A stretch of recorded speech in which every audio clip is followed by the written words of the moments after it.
This is the AI News Flash for May 15th, 9 a.m. UTC.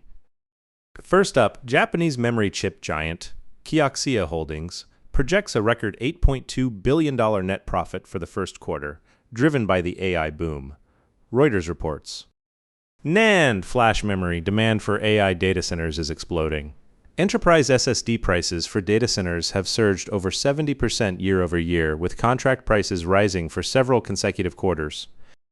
The $725 billion capital expenditure boom from the four major hyperscalers in 2026 is creating structural demand.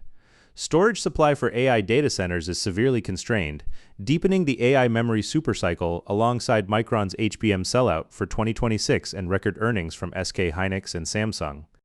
Combined with the recently announced U.S. stock listing plans, Kioxia stands as a symbol of beneficiary stocks in the AI semiconductor ecosystem periphery, marking a decisive signal for Japan's AI semiconductor industry's enhanced access to global capital markets.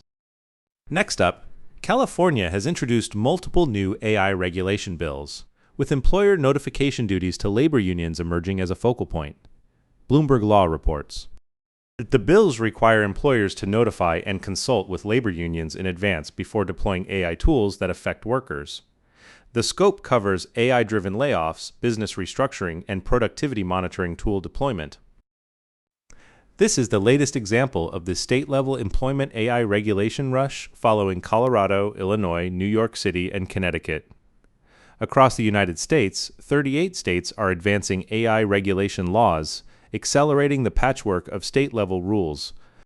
With the Trump administration preparing executive orders to override state laws via federal AI regulation, and AI industry super PACs deploying over $125 million in lobbying activities, this legislative trend directly connects to the most critical AI policy battle of the 2026 midterm elections. Third story, a planned major data center in Perth, Australia has been completely withdrawn by the developer due to fierce community opposition, The Guardian reports. Resident concerns spanned power consumption, water resource usage, environmental impact, and pressure on local infrastructure.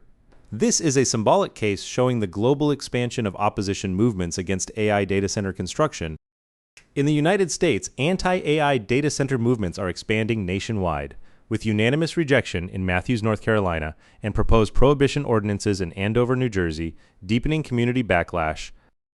The community pushback against the four hyperscalers' $725 billion capital expenditure boom in 2026 is emerging as the largest bottleneck for AI infrastructure expansion. This represents a turning point where the structural challenge of AI infrastructure and community coexistence is surfacing globally. Final story. The banking industry is discovering that AI's greatest value lies not in flashy features, but in mundane operational automation, according to PYMNT's analysis. Areas like fraud detection, compliance monitoring, document processing, and routine customer service automation, while unglamorous, deliver the most reliable return on investment when directly tied to operational efficiency. JP Morgan's 200,000 employee LLM deployment, Citi's Gemini integration, HSBC's 20,000 layoffs, and Morgan Stanley's 2,500 layoffs show that financial industry AI implementation is moving into a serious monetization phase. With FIS Fidelity National Information Services' strategic partnership with Anthropic and ServiceNow and MasterCard's AI agent payment platforms.